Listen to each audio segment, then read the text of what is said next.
Ngayon nga po, andito na tayo sa ating podcast at ipapakilala natin ang unang ating miyembro. Hi. I'm Michael Abuan. I study BS Psych.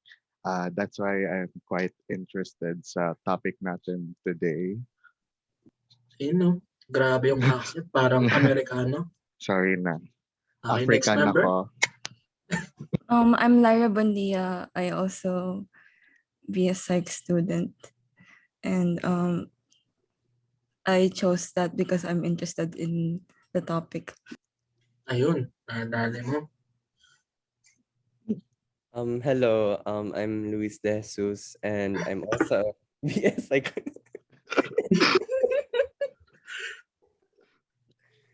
Okay lang ba Okay. yun? Pwede naman. Okay, so Pwede naman. again, I am a BS psychology student. Like everyone else here from the LaSalle University Manila, and I find this topic interesting because as a BS psychology student, how we deal with mental health, I think, is a very important topic. Ayun. So guys, sa iyong buo, ako nga pala si Jairus Neal Ferrer. Pwede niyo akong tawagin Jai. Ako ang ating moderator sa ngayong podcast or radyo. Kung saan nyo ito pinapakinggan. Magandang gabi sa inyo. At ibibigay ko na ang mic sa next na miyembro. Okay, so hello, my name is Cassandra Galang, and similar to others, I take BS Psych, and the reason why I took this course is because I'm also interested in the topic of mental health and the human mechanisms. So yan.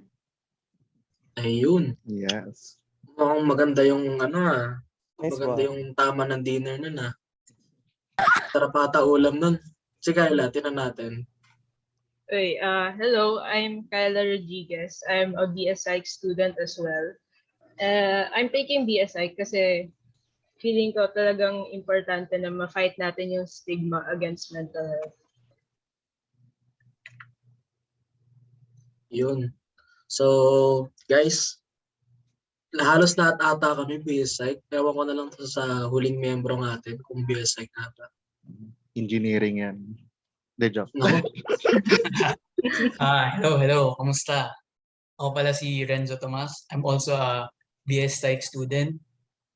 Kaya ako nag-BS Psych because I believe that yung mind dapat maintindihan natin yan upang maisabutin nating mga tao. And I really look forward sa podcast na to. Ayun. So, Lalim ng Tagalog. Kaya, grabe. Masere sa lahat tayo. Nako. I can't do that. So, Mukhang masasarap ata ang ulam ng ating mga tao dito, mga guest dito sa ating radyo. Ano kaya yung mga ulam na itong mga to? Tanungin nga natin. Simulan kaya natin doon sa yung nakashrek doon. Ano kaya ulam nun? Mukhang masarap eh. Fried chicken. Ayun yung yung si Mang Tomas. Gulay lang. Ayun. Pili ko Gulay. masarap. Okay lang, healthy and healthy living. Hindi naman tayo pwede gulay. araw-araw mag-fried chicken, diba? Si Louisse, mukhang masarap din na ulam eh. Chat sa akin kanina. Ako, tubig lang ako ngayon. oh my gosh, grabe. Good diet. Guys? It's nga pala, calorie deficit ata si kuya niyo Louisse. Si Michael, feeling ko nag-restaurant eh. Ay, oh my gosh. Totoo Pasyal naman. Ayun Di actually, nag-half chan ako kanina. Ayun, sana all. Chinese lang malakas. Pero wag natin kakalimutan yung si Galang. Kung ano ulam niya ngayong gabi. Shrimp. Na-identify ko yung mga swimmerettes kanina. Ayun. Yun nga pala guys, baka hindi nyo alam kasi meron kaming zoology lab. Kaya itong mga medyo nerdy yung pagkaano. Kaya okay lang. Pero si Buendia kaya, mukhang daw ito eh. Feeling ko nag-buffet, ito spiral buffet. Hindi. So, ewan ko anong ulam, tumawa lang eh. Pero ayun nga, nag-start na nga, Ay, Jairus, ikaw, anong kinain mo? Anong ulam Ako? mo? Ay, nako, pagmamahal. Ayan. Yeah. Talaga Alam mo lang. yan, pagmamahal. Importante Pero, talaga yon. Kidding aside. Start muna tayo sa unang ating topic. Ang unang ating topic ay tatalakayin ngayon ay about mental health. Okay, tapos ang topic ng mental health, i-relate natin sa core values and virtues ng De La Salle University. Ang tatlong core values ng DLSU ay the spirit of faith, zeal for service, and communion in mission. Ang 12 virtues of a Lasallian leader naman ay gravity, silence, humility, prudence, wisdom, patience, reserve, gentleness, zeal, vigilance, piety, and generosity. Yun. So, I just want to ask, how can you guys personally relate to mental health? Anong ba personally relate, like ngayong araw or nung buong buhay ko? Siguro start tayo, kamusta yung nararamdaman mo ngayong araw? Nako, Kasi, ngayong araw. diba? Naku, Oo. maling oras ata ako nagtanong. Kasi alam mo naman, finals, maraming sasubmit. Diba? Oo, Tapos stress. magre-review pa tayo. Pero overall, kinakaya naman. Kasi kahit para naman sa kinabukasan natin yan. Tsaka ayun nga, pag-aaralan natin kung paano tayo matulungan yung ibang tao about sa mental health nila. Ano sa tingin mo, Abuan? Well, personally kasi, honestly, emotionally stable naman ako. For me, when we talk about mental health, siguro it's simply taking yung capacity ng isang tao to take emotional damage, by which it also involves for me, spiritual health involved din kasi siya. Pagdating din sa mental health. Sometimes yung damages na to, it affects yung decision making natin, and there's that feeling of purposelessness. So mental health is something to take care of as well. Yeah. Grabe. Mukhang malalim ata ang pinagdadaanan nun. Isa rin Pero, siya na. meron may tingin ko mas maganda rin yung opinion ni Louisse.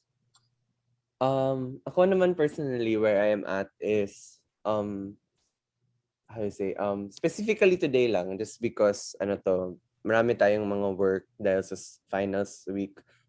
Medyo stressed naman ako, but I can say naman na as time has passed naman sa pandemic, I've been able to manage yung stress ko better compared to nung bago pang pandemic.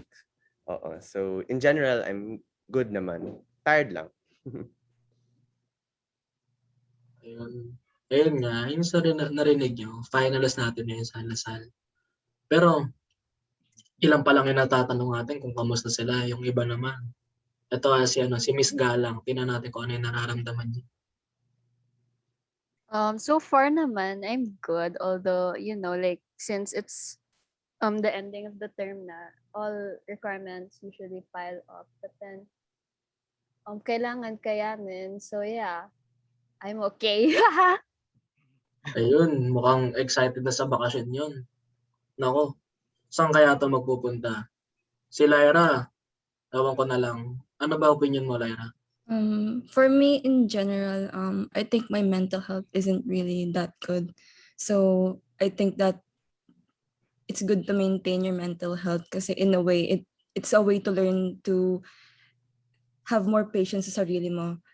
Which I think is important. And I think learning how to be patient with yourself is it's a step for learning how to do it for other people also. And I think na in a way, it can be an act of service for yourself and other people if you think about it. So yeah, that's just what I think. So, ayun nga po guys, no? Since pandemya ngayon, tapos online class, tapos sobrang hassle talaga sa eskwelahan, i-check up natin yung mga kaibigan natin kung ano nararamdaman nila. Baka kasi di mo alam, down na pala sila tapos wala nagre-reach out sa kanila. Feeling nila sila lang nag-iisa.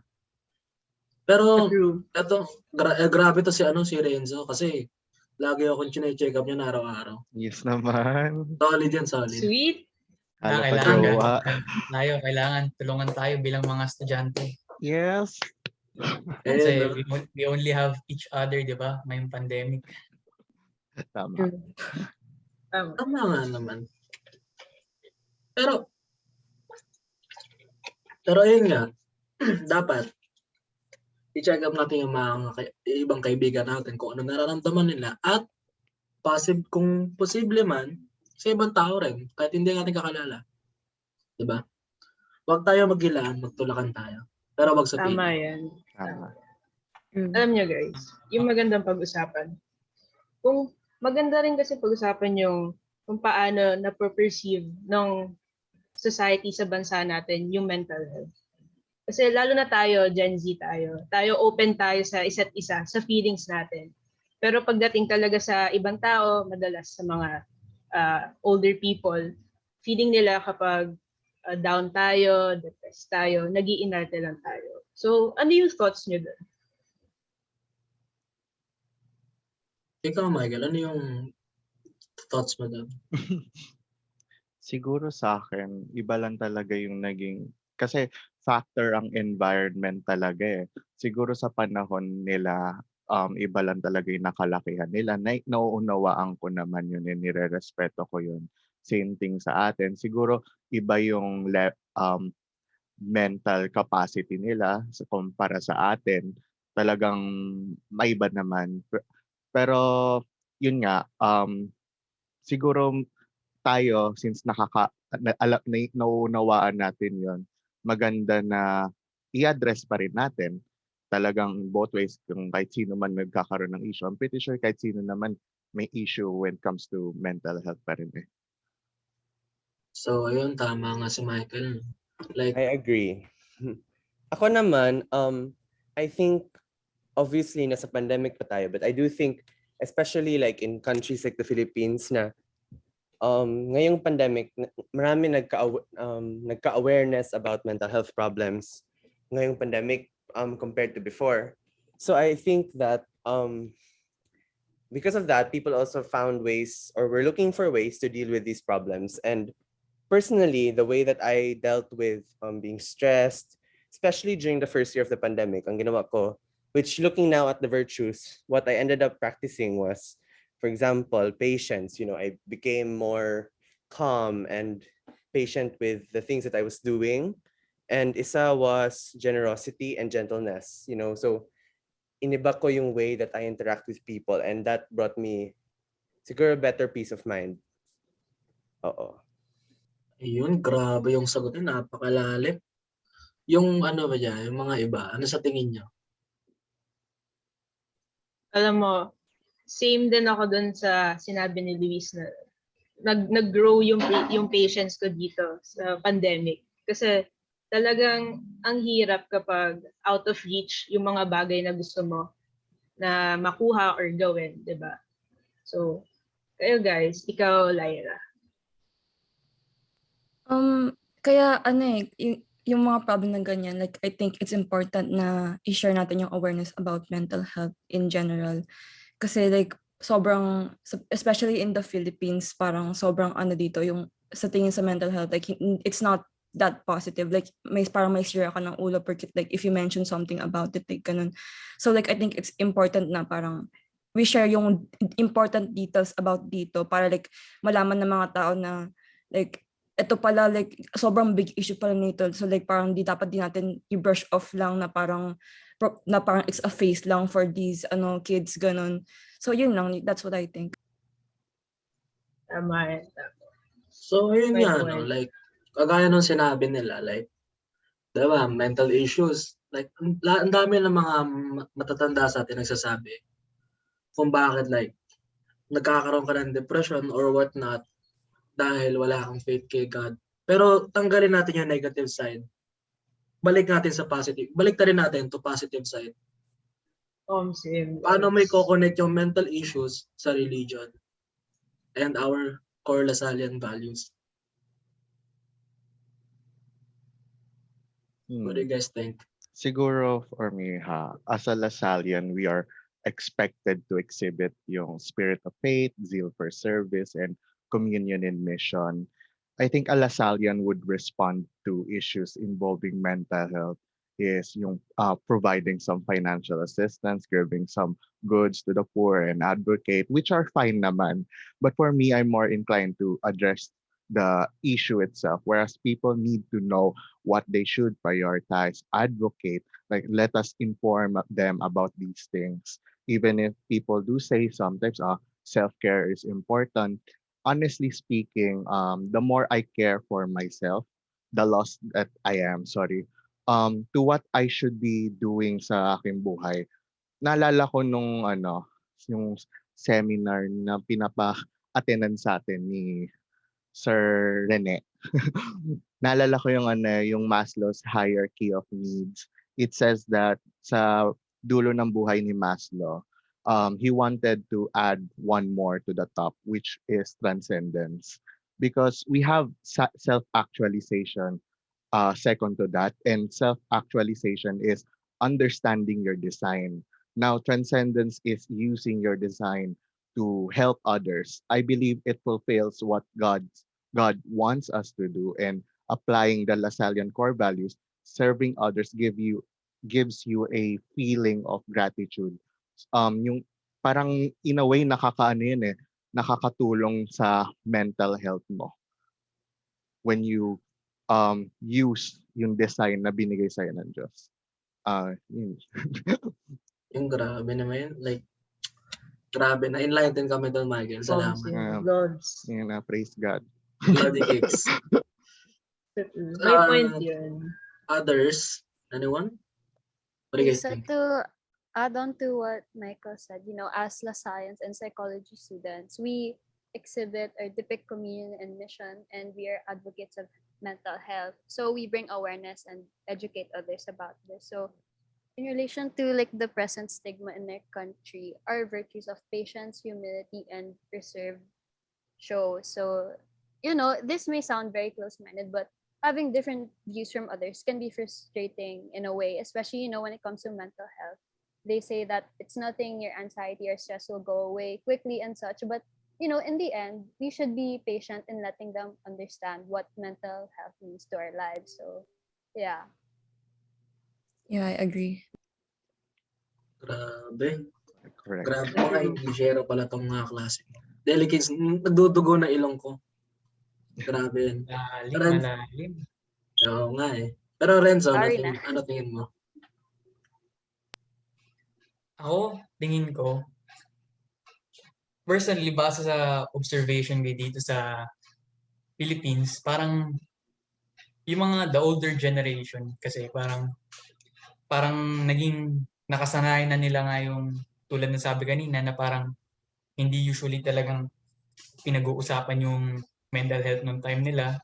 So in a sense, parang na-nurture na yun hanggang sa parang naging sabihin na natin na unconscious bias, kumbaga, pagdating sa application na sa ating mga mas nakakabata. So pag naririnig nga nila yun sa ating mga mas bata, nakikita nila na parang bago sa paningin nila, so parang ang weird nun sa kanila, kaya parang they just brush it off as parang something na kung ano na lang nangyayari sa ating utak ngayon as mga bata kasi different time. Pero as a student ng psychology at estudyante ng Lasal, importante sa atin yung zeal for service. So paano natin i-apply yun? Kailangan natin maging, kumbaga, regardless of what we hear, kailangan maging vigilant tayo sa ating sarili at sa ating mga nakakasama kasi hindi natin alam kung ano ang nangyayari talaga sa kanila. So as a student, what we can do is serve them the best way that we can do it in terms of parang sa ating kaya lang, at in a sense matulungan na rin natin sila kahit papaano kasi yun nga, mahirap ang panahon ngayon. Thank you. Tama. Yeah, Uh, exactly. Correct ka Grabe I dyan. agree. Lalim, ang lalim. Correct ka dyan. Idol talaga yan. Pero, may pinubulong kanina sa akin si Kyla si Shrek. Ano daw? May maganda siyang question actually. Number Yeah. 2, meron ba? Actually, Wala. na-answer na nila yung questions eh. Ay, grabe pala Pero, itong ano natin. to add on to their answer lang, apart from educating other people about mental health, feeling ko kailangan natin i-make sure na engaged sila. Kasi you can educate people, you can tell everyone a lesson about mental health, pero if they're not willing to apply it to themselves, talagang walang mangyayari. So we need to make sure na engaged sila. Yeah, ayun nga, like, guys, if, you know, like, ano ba, like, yung ibang tao, you know, like, ayaw magpatulong, just leave them be, give them some space. Like, ano ba, don't force them, diba? Kasi pag finorce mo lalo, baka, alam mo na, mas masama yung tingin sa mga ibang psych students, psychologist, or psychiatrist, diba? I think, yung connecting the LaSallian values, then I think na having faith can add on to having yung good mental health kasi you're able to find comfort and being content, just believing in what God has in store for us. I think it kind of gives you a peace of mind, and sa tingin ko na it contributes to mental health in a lot of ways. Yes, I believe that din. Kasi maybe in some way, maybe it's not the best way to term it, but it can be a coping mechanism for a lot of people, having a stronger faith. And, believing that there is something bigger than you, because if you believe in something bigger than you, that you're not the most important thing in the world, you can, parang if you have a problem, parang itong problem ko, if you believe in something bigger and you realize that, there is something greater in this world, pag tingnan mo ang sarili mong problems, maisip mo, actually, this is not, kaya lang ito i-pass because this is not the end of the world ang aking problems na ito. It's so small compared to what else we have in the world, when you have a faith. So yeah, I agree with your point. Man. Crazy. Sheesh. Pero, ayun nga. Galang, may dadagdag ka pa?